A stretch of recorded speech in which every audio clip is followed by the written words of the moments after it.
you must be about half a minute quicker than me where you are in your part of the world, No, that's John. fine. No problem. Look, let me do the courtesy of introducing the webinar, and I'll then hand over to John. My name's Anthony McAvaney, and on behalf of the ThoughtConnected.com.au team, welcome to the webinar, which you're aware of is dealing with the topic of what are the key steps to successfully transitioning into your own business.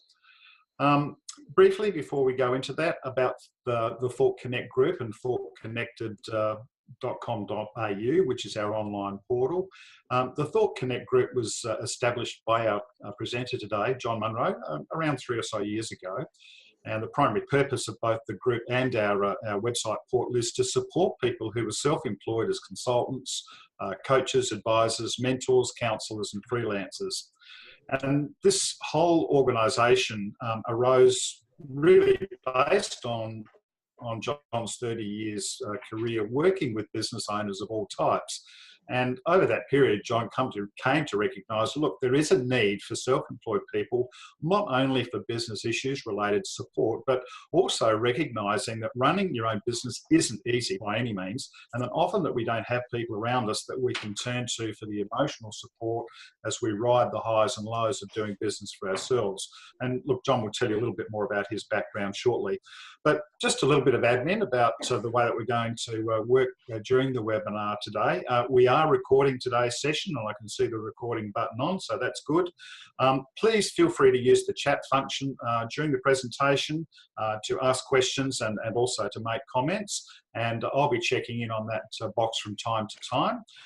We have muted all the microphones. Mainly the reason for that is that we tend to get a lot of feedback with an audience. So at any stage where we decide to bring people out, it's quite easy to unmute. And look, just finally, a number of people subscribed to this webinar in response to an email from John, where we were asking a question like, what was the single burning question you would have had which relates to transitioning successfully into your own business? So this is really, I guess, for people who are in the early stages of starting up their business or even just thinking about it. So that really is what today's webinar is about, is to provide lots of thought about this really important step, and no better person to share this with you than our host, John Munro. So without any further ado, I'll hand over to you, John. Thanks very much, Anthony. Really appreciate it. And thank you very much for all of those people who have joined us, and for those who will be listening in at a time when it actually suits them. So I'm just going to share my screen at the moment, and I'm going to get up the presentation. Just be a second. And move this up. Perfect. Hopefully everyone can see that. A little bit about me, a little bit more about me. I've had 30 years worth of experience and in corporate world, but dealing with clients and small businesses within AMP and Bendigo. So I've worked with hundreds and hundreds of small practices and small businesses in that time, visiting small businesses with financial planners and so on. Worked closely with individual clients in the high net worth space with Westpac, dealing again with a lot of small businesses and the issues that were facing those. And in the last 3 years, worked with consultants and coaches, etc., under the ThoughtConnect group. So a lot of SME business experience, high touch relationships. And as it sits at the moment, I'm working with about 30 businesses and individuals. Today's masterclass, as we've said, is a very large subject, and we have a limit on our time. So I'm going to be talking reasonably quickly and talking through quite a broad range so I can get as much value for you as I can. The focus will be on a number of key issues, and I'll give you some strategies to consider in working on your business. But I'm also very passionate about the concept of the discovery phase of your business. Asking yourself the questions about your business, which when investigated will give you real clarity going forward. So you may say there's a lot of questions here, but a lot of questions will give you the answers that you really are after. The agenda for today, the challenge, what sort of business do you want to run, the circles of success, which is a really neat and simple way for you to focus on the business that you think you should be involved in. Some business housekeeping, which is really critical. I'll use the word sustainable a lot. The fact I use it a lot means that I think it's very important. So get used to hearing sustainability.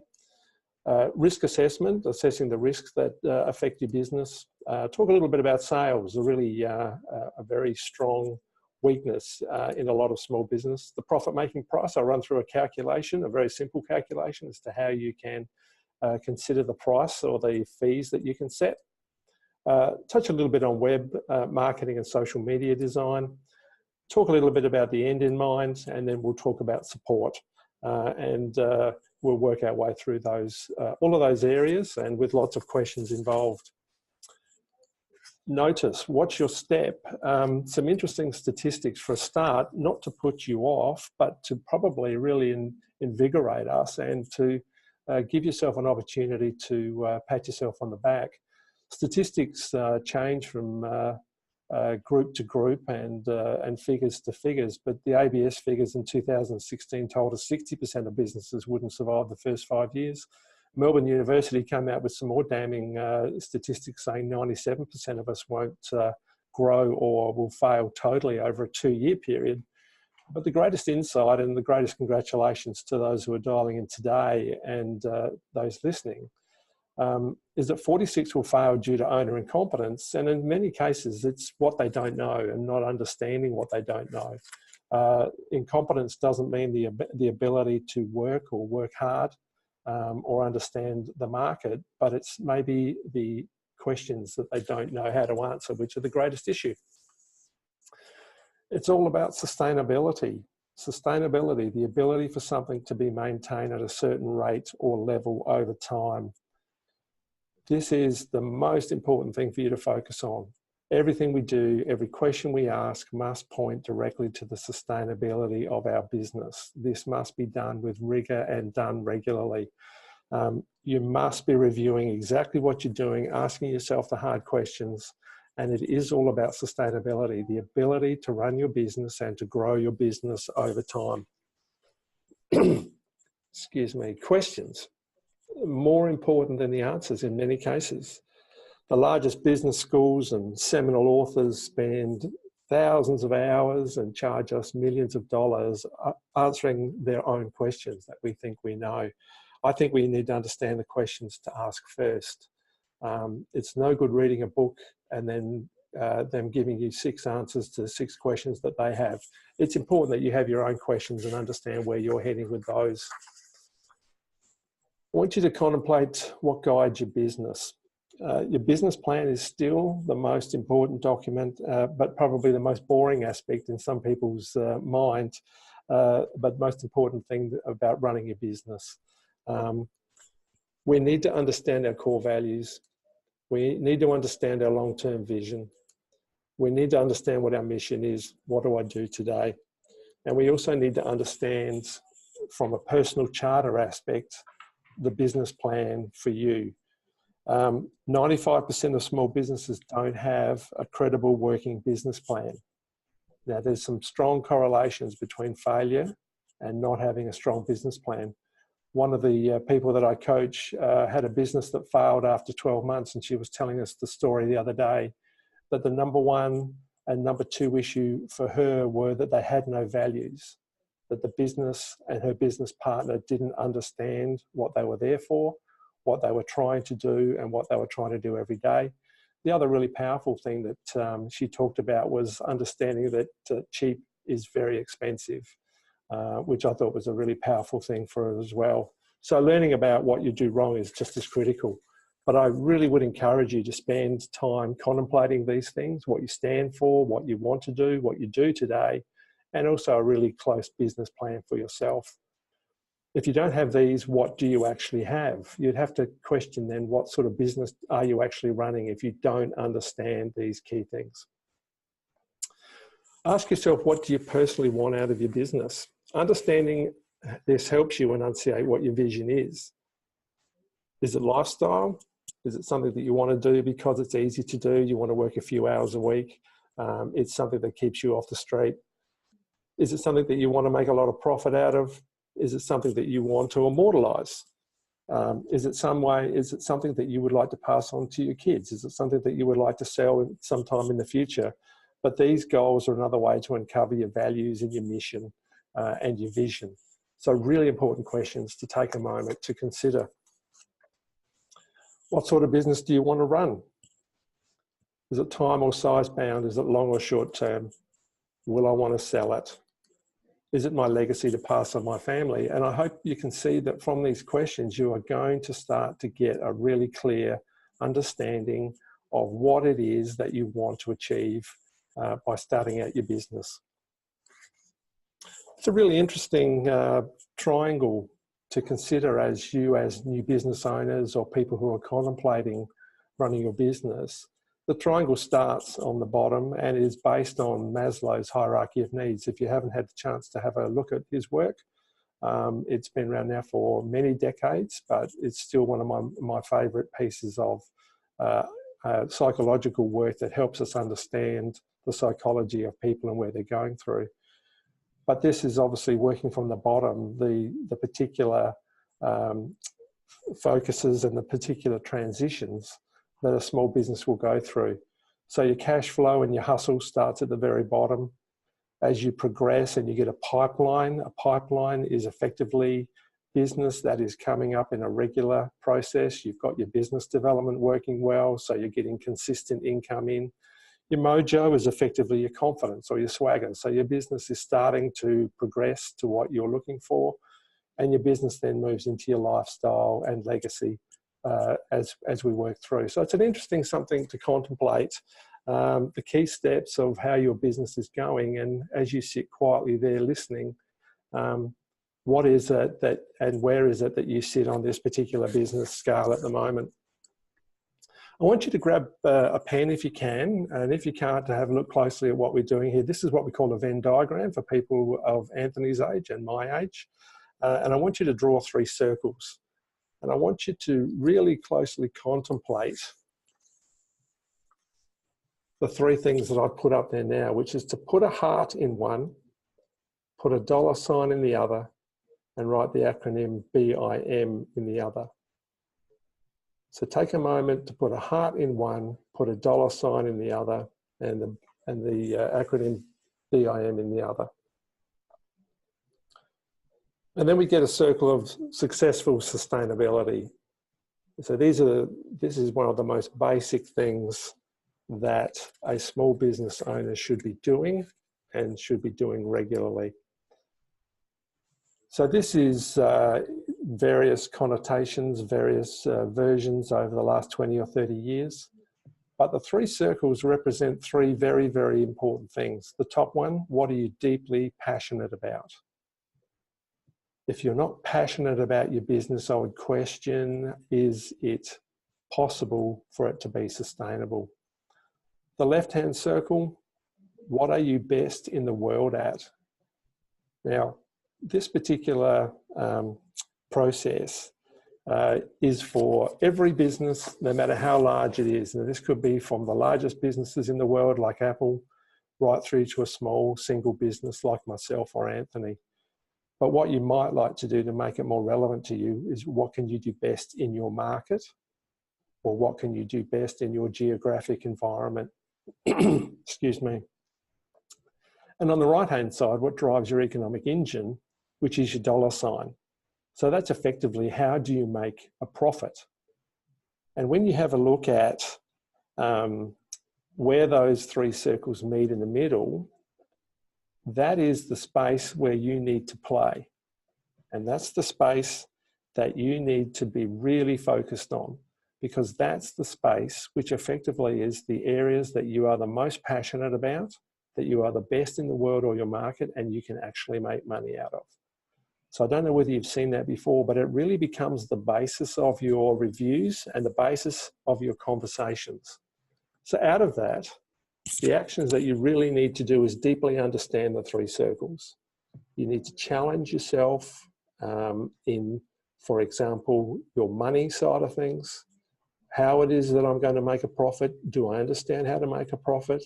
Am I moving in a sector that I might be the best in the world at, that I might be deeply passionate about? But you're not going to have a successful, sustainable business unless you make money out of it. And it's the same with the other 2. If you're best in the market, are making money, but you hate what you do, you don't have a successful business.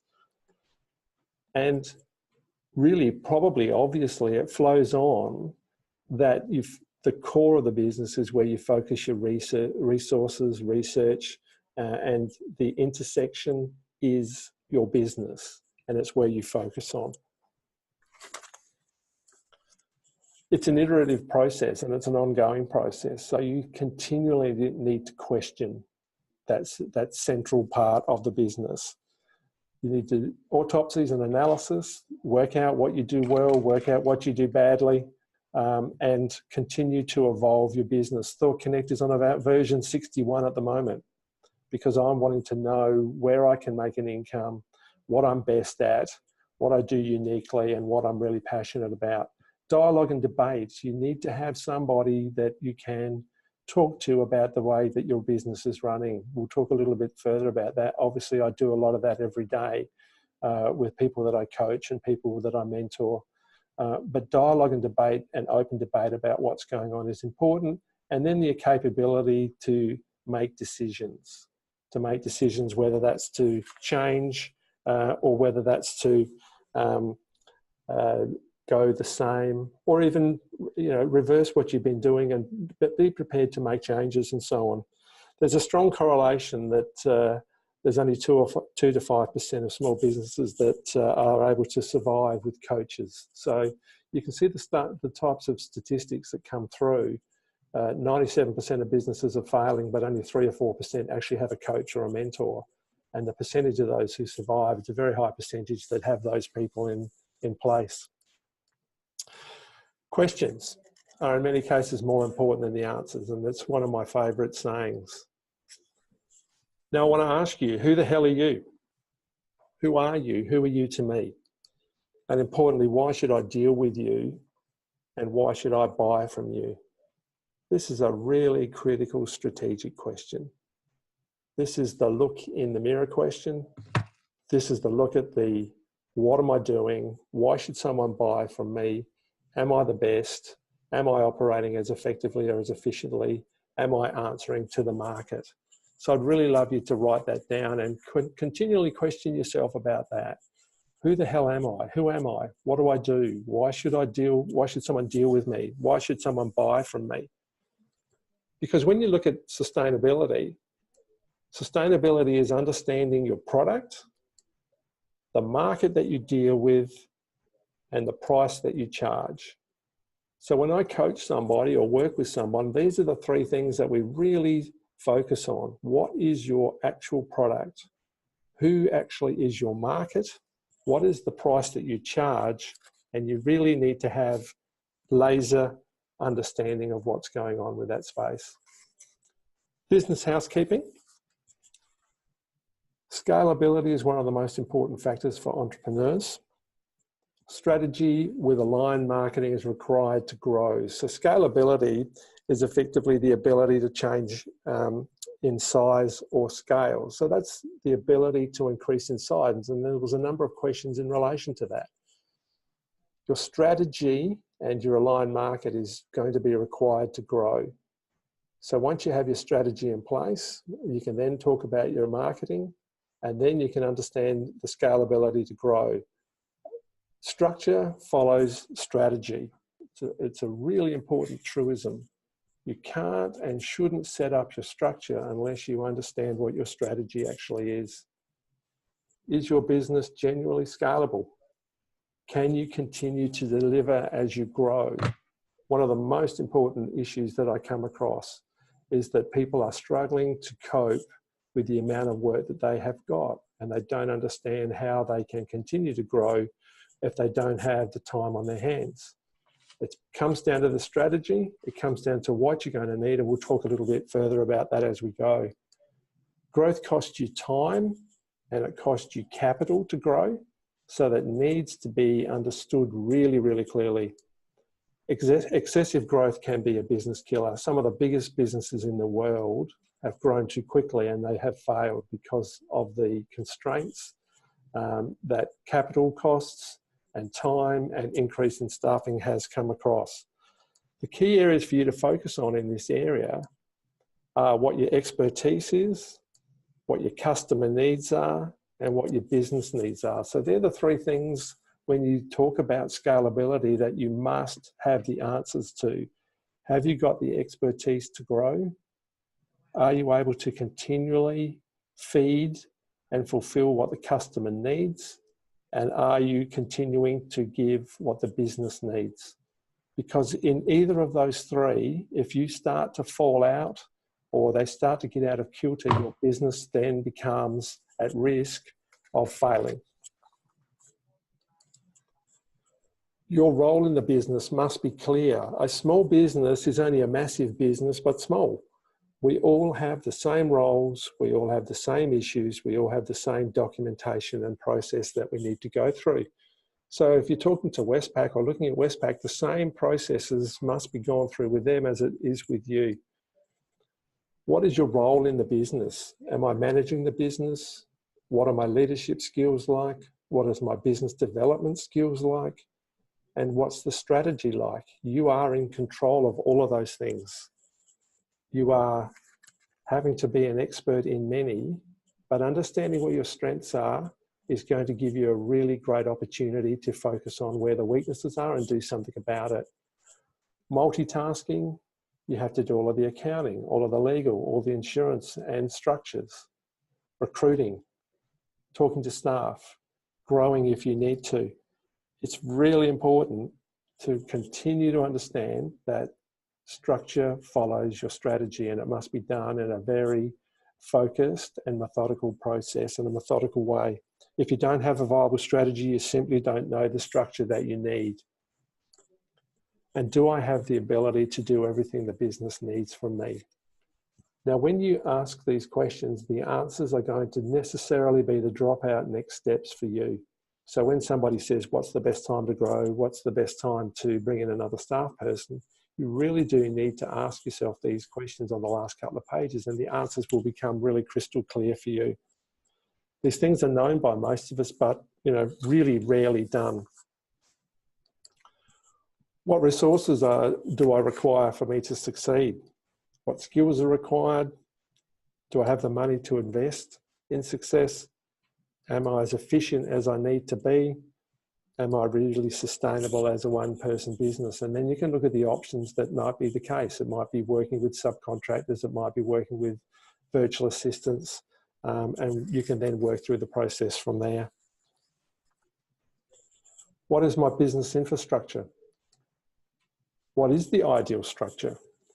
What happens when you start your own business, you want the freedom, and then you're in a position where you have to grow the business? Do I really want staff? Do I really want virtual assistants? Do I really want contractors to come into my business and then make the business much more complex?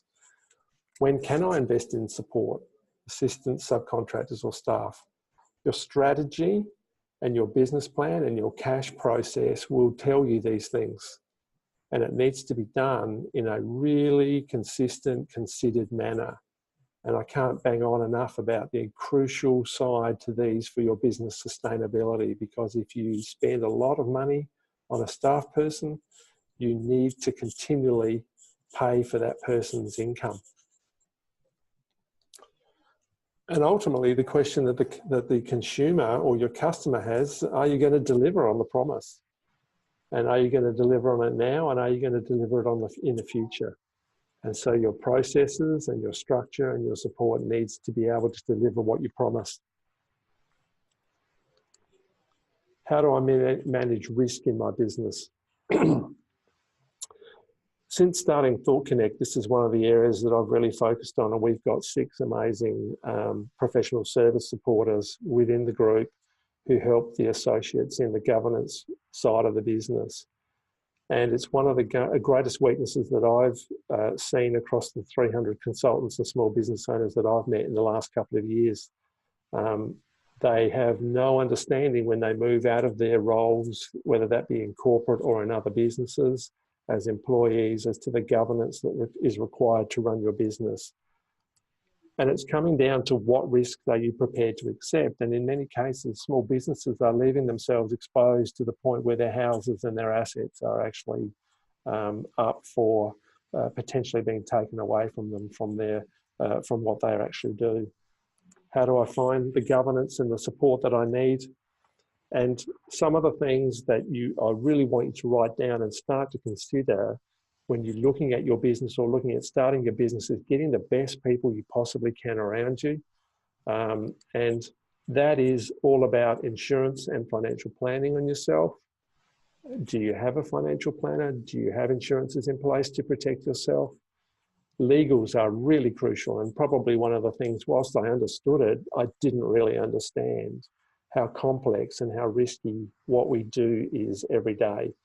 I spend a lot of money on legal. We need to be aware that to get the best advice costs you money, but legals, right through from service agreements, right through from the way that you set up your website, and any agreements that you might have in place. But it's not only the proactive work from your side of things, it's what are you actually getting yourself into when you sign contracts, whether they be with utilities, semi-government, government. They ask for quite substantial documentation to be completed. So legals are really important. Accounting, and also your business structures and who is helping you with those things. So the governance is really crucial. That obviously becomes even more complex when you employ staff. Even if you're subcontracting virtual assistants, who's covering those other employment facilities? Are they considered to be an employee?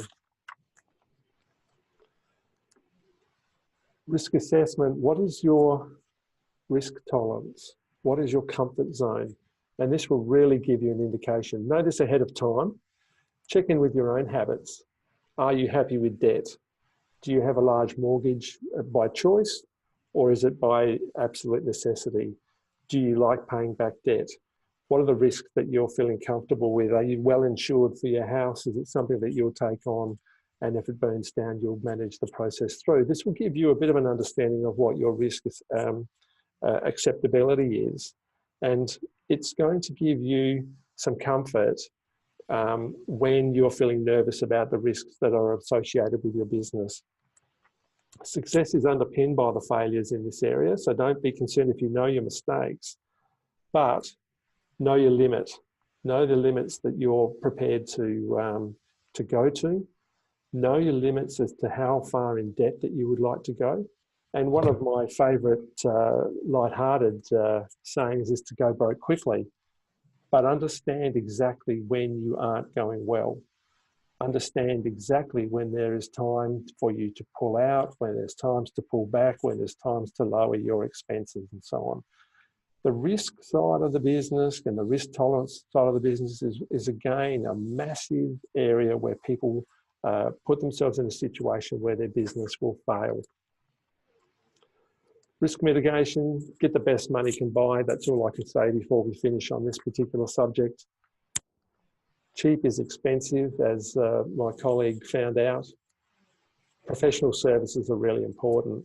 Lawyers, accountants, insurance brokers and mortgage brokers. Mortgage brokers are probably one that you don't think about, but they're also an opportunity for you to free up capital that you may have in your house, or look at opportunities and loans to give you the time and the breathing space that you might need for yourself to get through the most difficult times in your small business.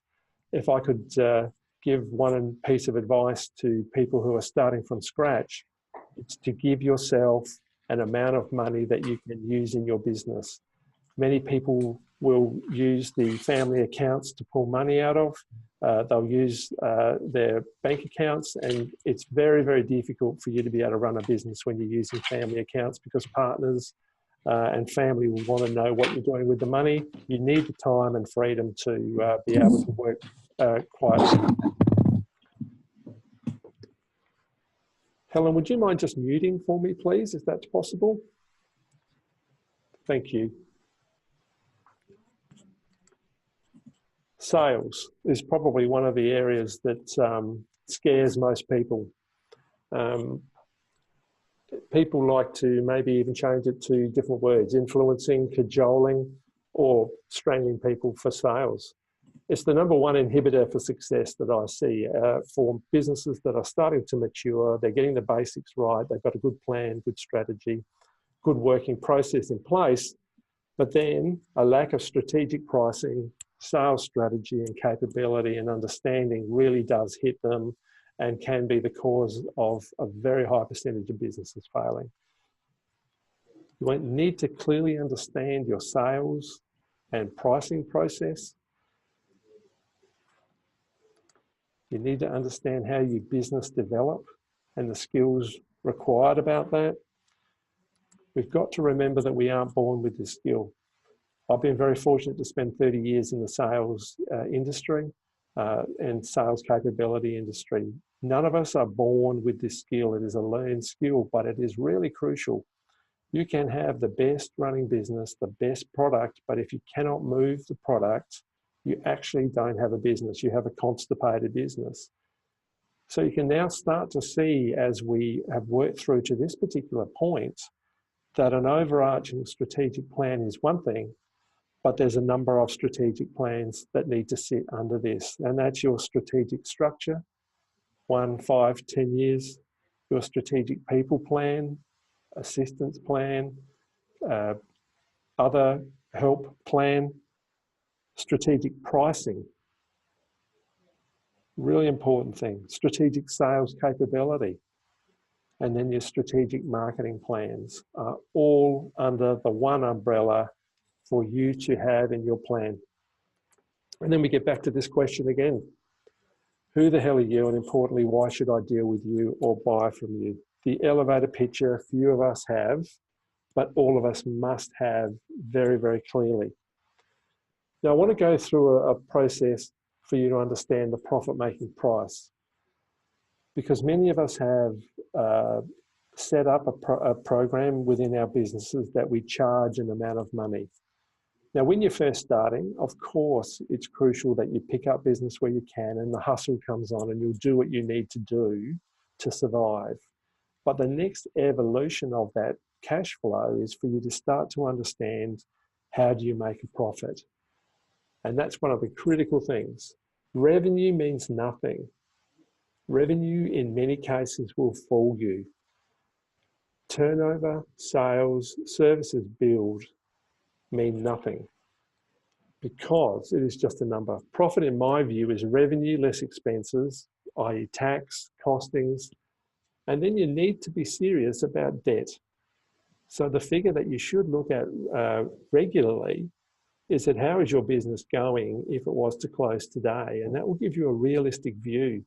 In many cases, as you've seen so far in this presentation, is about getting a realistic, clear understanding of where your business is at all time.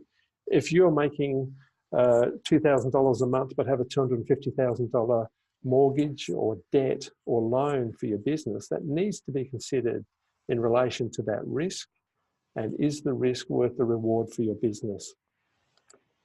How many things do I need to sell? It's a really crucial question, and I wonder how many of you really understand in a year, how many things do I need to sell? How many billing hours do I need to sell? Your annual income target, the weeks per year, hours per week equals your billable price. And I'll go through an example on that. I'll repeat it again. Your annual income, the weeks per year that you want to work, the hours per week that you need to work equals your billable price. And by hours per week, I'm talking billable hours. Simple calculation on a piece of paper. What is your annual gross income target? Whether that's 150,000. You work for yourself, so you don't necessarily want to work 52 weeks a year. Some people, when it's about average, come up with between 48 and 46 weeks. Hours per week that you can bill out. Now, this is the really critical thing, because if you're looking at your annual income, let's just say it's 200,000, and you want to work 46 weeks, you cannot possibly bill out 40 hours per week. You need to consider your admin, preparation, your business development, travel to and from, and also the production of your product. So for example, if you're turning over 150, if you want to, or your target is gross income of 150,000 divided by 46 weeks, divided by 15 billable hours is about 220 hours that you need to be charging to get your gross income of 150,000. So that is something that can move around, but be very, very careful on your billable hours. That's 3 hours a day on average.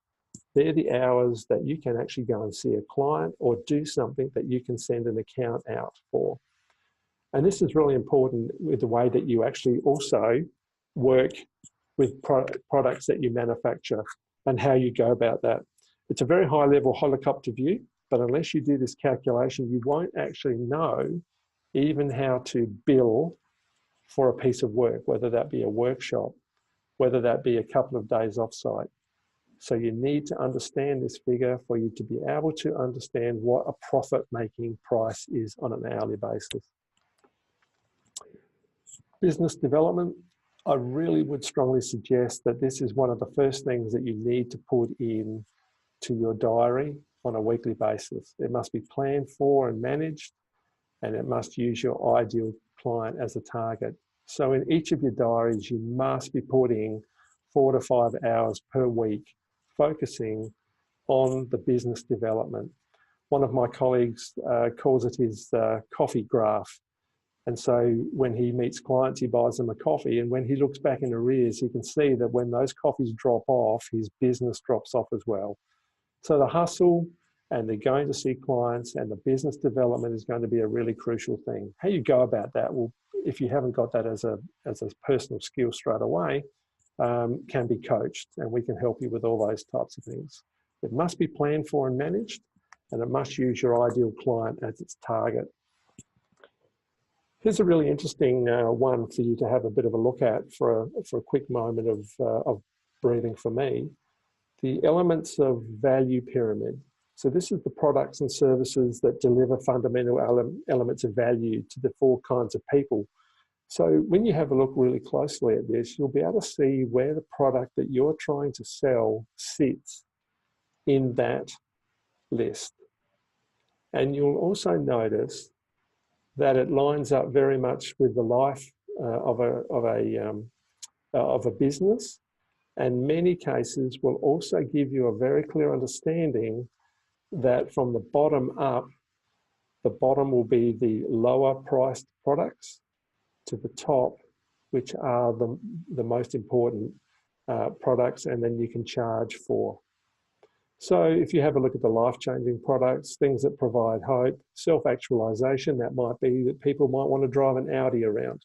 People might want to drive a Lamborghini. And as you can see, as we go up further, the more expenses are involved. So you'll get this in the YouTube that comes out in the next 24 hours, but it's certainly worthwhile having a really clear look at where your product sits and the process that you need to go to find a product that sits in the space where you can actually make some income. Marketing, web and social media design. This is not my necessary area of expertise, but I'll put a few headings here for you to start to consider. And the first one is the most boring one again, because I've banged on about this a lot. Who is your client? That important step. I just need to remind you, because until you know exactly who your client is, marketing, web and social media design really is a waste of time, because the market is all people, all businesses in the world. You clearly can't market to all of those people. What do they look like? Income. What can they afford? Can they afford you? You need to understand these things. Where do they live or exist? What is their gender? What is their age? What is the exact type of business? I was doing some coaching yesterday, and we need to continue to talk about this with this particular person. I've been working with some coachees where this is taking 6 months. Not because they're not working on it, but because of the evolution and how critical it is, so that you understand exactly what your client looks like. Because when you've done that, you can simply work on finding them. Even if you were to go to a marketing expert, these are the questions that they will immediately ask you for. They'll ask you for your strategy. They'll ask you then for who is your client. They'll want to know what your product is, and they'll want to know what your pricing is. But this will really help you. And it'll really help you understand who the hell you are and why someone would deal with you when you can actually visualize who your client is. And then we can go through the right media, key linkages with your target clients, TV, radio, web-based, LinkedIn, Facebook, Instagram, others. Where does your ideal client live? I'm a massive fan of LinkedIn. I really would encourage all businesses to look closely at LinkedIn as a way of working through. And here's an interesting graph as well, the commodity slide or the value slide as to where, when you're fighting on price, where you will ultimately end up.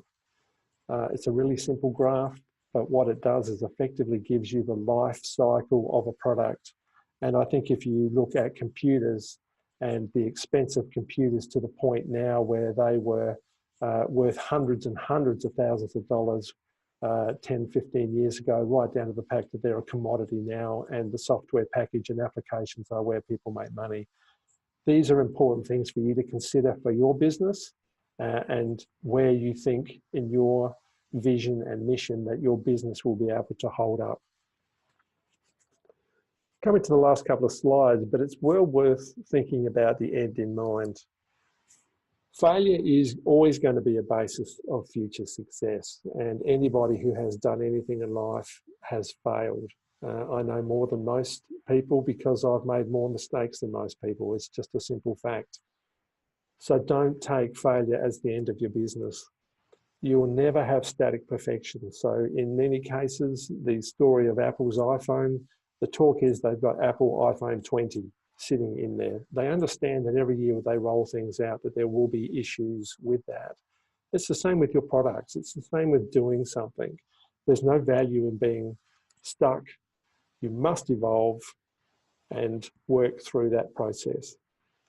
You also need to consider, because it's a really important thing, to look back at your business as it sits at the moment and consider what would happen if you had to wind it down. When is the time to understand that your business isn't going to work in this particular instance, and when closing a consultancy or closing a business may well come through from that perspective. These are nothing to be ashamed of. Businesses close down, businesses change, and businesses wind down and move on to a new version all the time. So please don't be scared of that. An important part of what I do is try to get people to understand what they don't know and managing the unknown. What am I missing? Do I know what I don't know? There's scenario planning. Who supports me and who can see me through? Who does my coaching? Who does my mentoring? Who can I seek advice from? And who is my community of practice? Which is, again, one of the areas that I see as a crucial missing link for many people as we work through the processes of them being a successful business. You can't do all of this alone. It is affordable, but it's really crucial for you to find the people who can help you, who can coach you, who you can talk to. I have 5 mentors at the moment and 1 coach. They're really crucial to my success. So that's where I might end it at this stage, Anthony. And I might hand that back to you now, if that's okay. You wanted to say a few words about going forward? Yeah, sure, John. Thank you for that. By the way, there weren't any other questions in the chat box, so that's fine. Perfect. We can perhaps get people, if they have questions at this stage, just to pop them into the chat box. We still just have a few minutes here. A couple of things. Really, I suppose, just to, John mentioned, I guess, ongoing support and those sorts of things. Some of you who signed up for the webinar may have already got a copy of his workbook, which was dealing with the topic of can you survive as a consultant in your own business. We've actually turned that into a workbook so that a lot of the questions that John's talked about today during the webinar are actually contained in the workbook. So I'll pop those into the chat, a link where you can actually download that. I've also mentioned that we've recorded this. In the follow-up email, I'll also put a link to the download for that particular book. The other thing that John mentioned earlier and spent quite a bit of time on was the whole concept of business planning. We've just started to get into the blogging space. Our time has freed up a little bit just to continue to expand our resources. So just in recent days, we've put up 2 blog posts, and one of them just happens to be on the topic of how to write a business plan. So if you've never actually done that, please go to our website, ThoughtConnected.com.au, and you'll see a link to the blog there. And there is a blog article there dealing with how to write a business plan, and including some links to some examples that I've discovered, as well as a template and a guide that you can use to put that document together. And the other thing that we have as a special offer for people who participated in today's webinar is an introductory coaching package. So again, I'll put the details of that in our link. We'll put the link to that in the follow-up webinar. But this introductory package is 3 months of coaching with John or myself, which will involve a 45 to 1 hour coaching session. That'll be 3 of them over that 3-month period. And then the option of whether you want to continue with that. That special offer is at a 50% discount. So if you sign up within the next day, you can participate in that offer. So for 3 months coaching, our special offer is $297. And that'll be for that 3-month period. Now that's 50% off. John, you do a lot of work in the executive coaching arena. How would that price stack up? Well, executive coaching. Yeah, sorry, mate. Thank you. Executive coaching is between $500 and $750 an hour at the top level. So what we want to do, and what ThoughtConnected is about, and what ThoughtConnect is about, is helping as many people as we can. So we'd like you to, if you haven't had the opportunity to have a coach before, is to get an understanding of what it is and what's involved. I'm not suggesting for a moment, neither is Anthony, that we will be charging $500 or $700 an hour going forward, but that just gives you the medium type price for executive coaching. So back to you, Anthony. All right, no problem. I'm just putting the links into chat for people that are still with us. You should be able to access these links in chat as well, and I'll also put a link to the special offer, the landing page for that, so that if you're hot to trot, you can take advantage of that today. And finally, I guess, are there any questions from people that are with us?